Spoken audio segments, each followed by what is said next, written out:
राजस्थान के चर्चित गैंगस्टर आनंद पाल के एनकाउंटर के मामले में अब नया मोड़ सामने आ चुका है।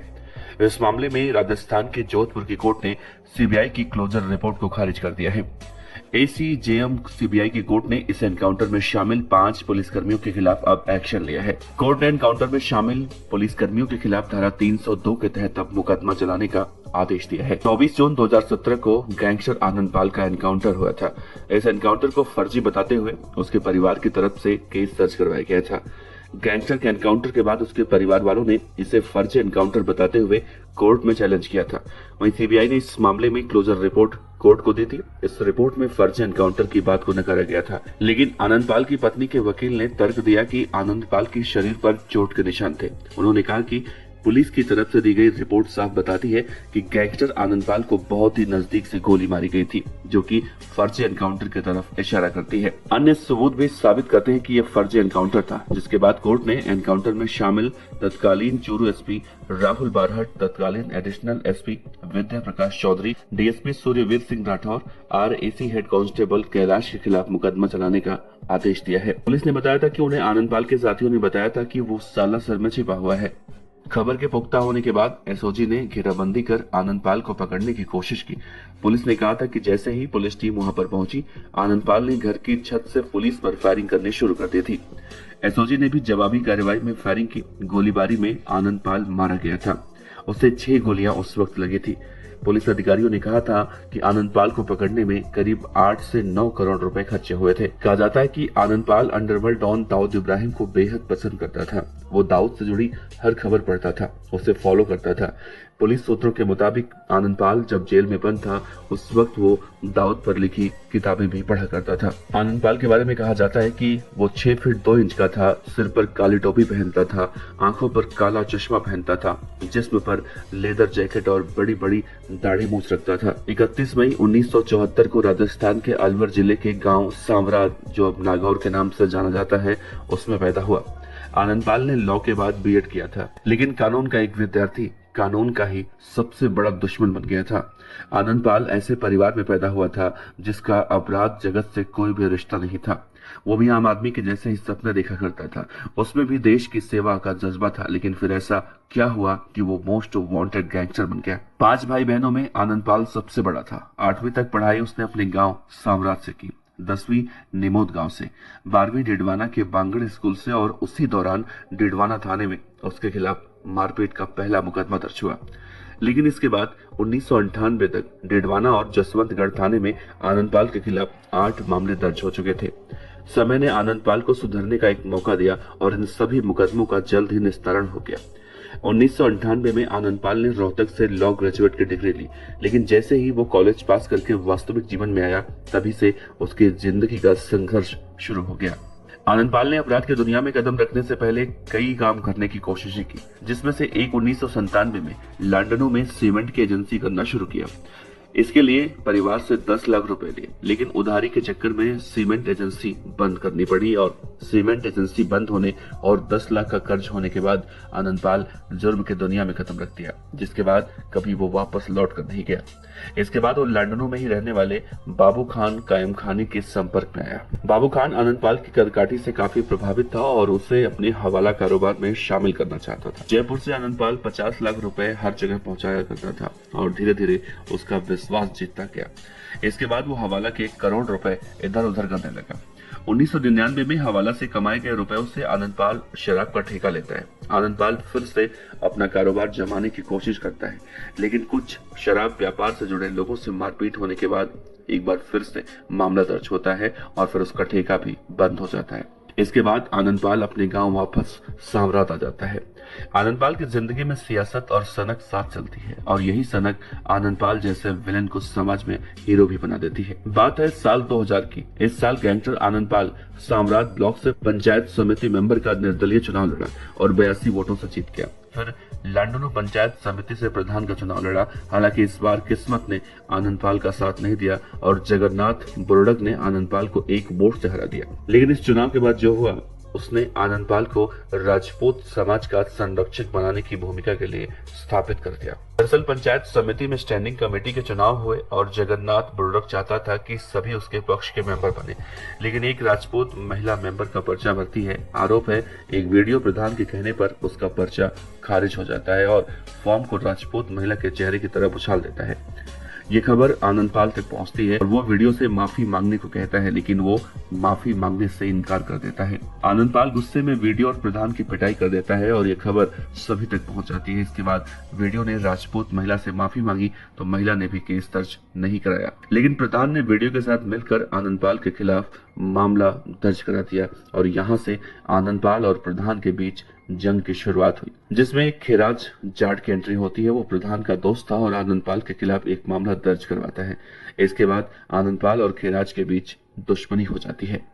खैराज जाट बुर्रक परिवार का खास था, लेकिन आनंदपाल ने उसे मारने की ठान ली। साल 2001 में आनंदपाल खैराज जाट पर चाकू से हमला करता है और उसके साथ उसका भाई मंजीत, अनिल और सुरेंद्र और मनीष थे।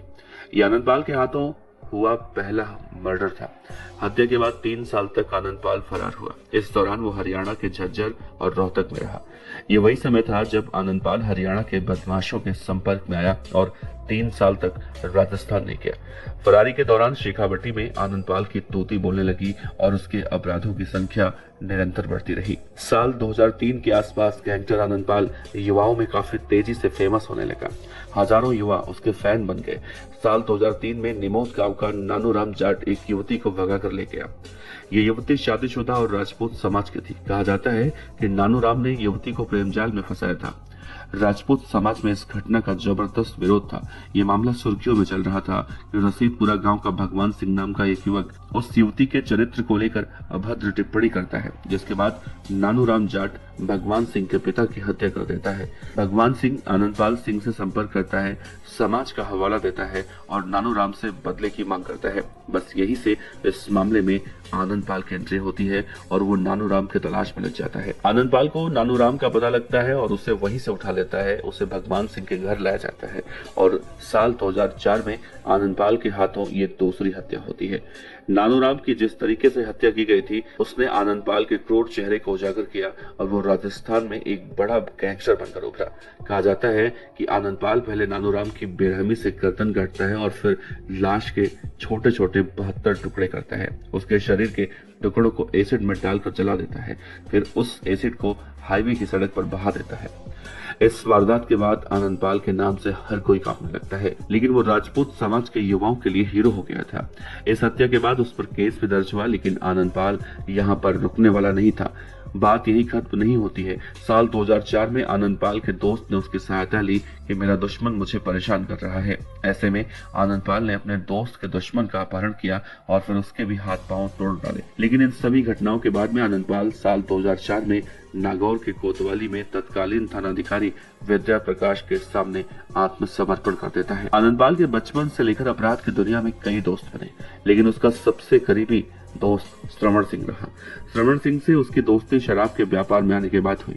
आनंदपाल का परिवार भी खुद को श्रवण का कर्जदार मानता है, क्योंकि आनंदपाल की फरारी के दौरान श्रवण ने उसके माता पिता की बेटी की तरह सेवा की थी। अपराध की दुनिया में आनंदपाल के कुछ विश्वास पात्र दोस्त थे, जिसमें 2 बेहद महत्वपूर्ण थे और इन्हीं में पहला नाम था श्री वल्लभ शर्मा। श्री वल्लभ शर्मा आनंदपाल का राइट हैंड था और जेल के अंदर हो या बाहर वो उसके साय की तरह रहा।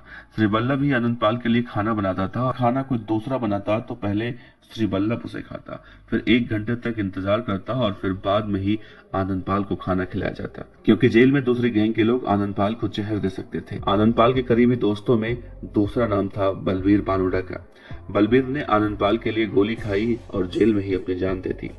आनंदपाल को सिर्फ 7 दिनों के लिए बीकानेर जेल में शिफ्ट किया गया था और उन्हीं 7 दिनों में आनंदपाल पर हमला हुआ था। यहाँ उसके ऊपर गोलियां चलती हैं और उसके दोस्त बलबीर बानुड़ा की हत्या हो जाती है। 24 जुलाई 2014 को शाम को तकरीबन 5:55 पर तत्कालीन कलेक्टर के फोन की घंटी बजी। सूचना मिली कि बीकानेर के सेंट्रल जेल में गैंग वॉर हुआ है। प्रशासन और पुलिस हरकत में आई। इसी सेंट्रल जेल में गैंगस्टर आनंदपाल अपने दोस्तों के साथ तो वहीं उससे अदावत रखने वाली दूसरी गैंग राजू टेहट के गुर्गे भी इसी जेल में बंद थे। आनंदपाल को राजू टेहट जान से मारना चाहता था। 17 जुलाई 2014 को आनंदपाल को अजमेर जेल से बीकानेर जेल में शिफ्ट किया गया। आनंदपाल की बैरक में उसके साथ बलबीर बानोड़ा भी था, तो राजू टेहट गैंग के बदमाश जयप्रकाश और रामपाल भी इसी जेल में बंद थे। अचानक से जयप्रकाश देसी कट्टे से आनंदपाल पर फायरिंग करता है, लेकिन उसके सामने बलबीर बानोड़ा आ जाता है और उसकी मौके पर मौत हो जाती है।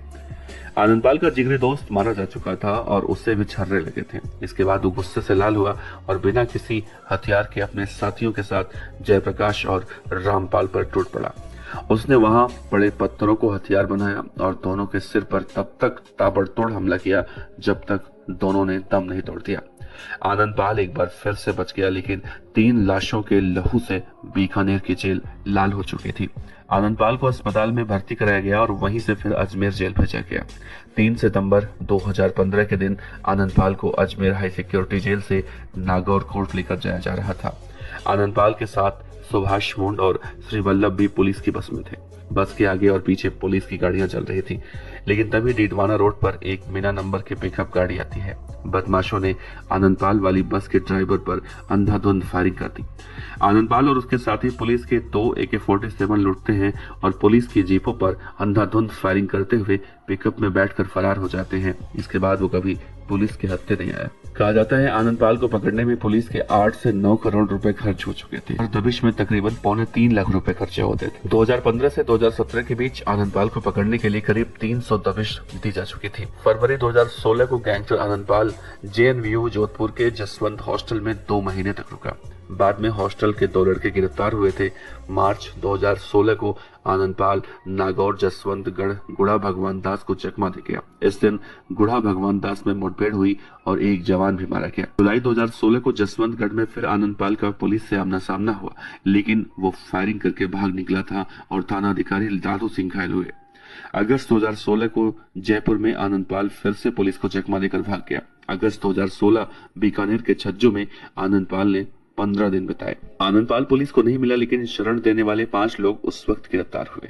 सितंबर 2016 को जोधपुर के शेखासर गांव में आनंदपाल फार्म हाउस में 3 महीने रुका और जनवरी 2017 में आखिरी बार आनंदपाल की बीकानेर जोधपुर बॉर्डर पर होने की सूचना मिली। इस फरारी के दौरान भी आनंदपाल लगातार अपराध फैलाता रहा। यहाँ तक कि आनंदपाल ने बीजेपी नेता और मोदी सरकार में वित्त मंत्री रहे अरुण जेटली के भतीजे की किडनैपिंग की सुपारी ली।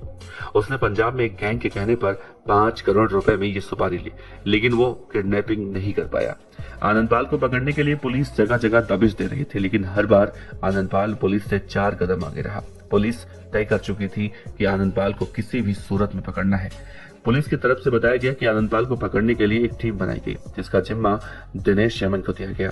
कई दिनों के बाद सिपाही दुर्गादत्त का फोन बचा और वो इसकी सूचना दिनेश यमन को देता है। इसके बाद दिनेश यमन चूरू के तत्कालीन SP राहुल बारहट को फोन लगाते हैं और उनको मालासर पहुंचने का आदेश दिया जाता है। अब मौके पर चूरू के तत्कालीन SP राहुल बारहट, SOG की तत्कालीन एडिशनल SP करण शर्मा, CO विद्या प्रकाश, इंस्पेक्टर सूर्यवीर सिंह, इंस्पेक्टर मनोज गुप्ता, हरियाणा के IPS नरेंद्र कुमार और ERT कमांडो सोहन सिंह मौजूद थे। सभी को पेड़ की वोट में एक लाइन में खड़ा कर SP राहुल बारहट और करण शर्मा ने आनंदपाल को पकड़ने के लिए ब्रीफ किया। ब्रीफिंग के बाद अब उस मकान की तफ्तीश करने की तैयारी थी जिसमें गैंगस्टर आनंदपाल छिपा था और इसको सिर्फ रूपेंद्र और देवेंद्र ही बता सकते थे, जो कि पुलिस की गाड़ी में सिरसा से लाए गए थे। उनके मुंह को कपड़े से बांधा गया ताकि वो चीख कर आनंदपाल को सोचना न थे। अब उनको गाड़ी से उतारा जाता है। फिर आधा किलोमीटर पैदल चलने के बाद उपेंद्र पाल उस मकान की तरफ इशारा करता है जिसमें आनंदपाल छिपा था और इसी घर के अंदर आनंदपाल सिंह का साल 2017 की 24 जून को एनकाउंटर कर दिया गया और राजस्थान का एक बड़ा गैंगस्टर जिसका आतंक बढ़ चढ़कर बोल रहा था वो खत्म हुआ। इसी मामले में अब पुलिस वालों के खिलाफ एक्शन लिया गया है। CBI की उस क्लोजर रिपोर्ट को खारिज कर दिया गया है जिसमें CBI ने ये लिखा था कि वो फर्जी एनकाउंटर नहीं है।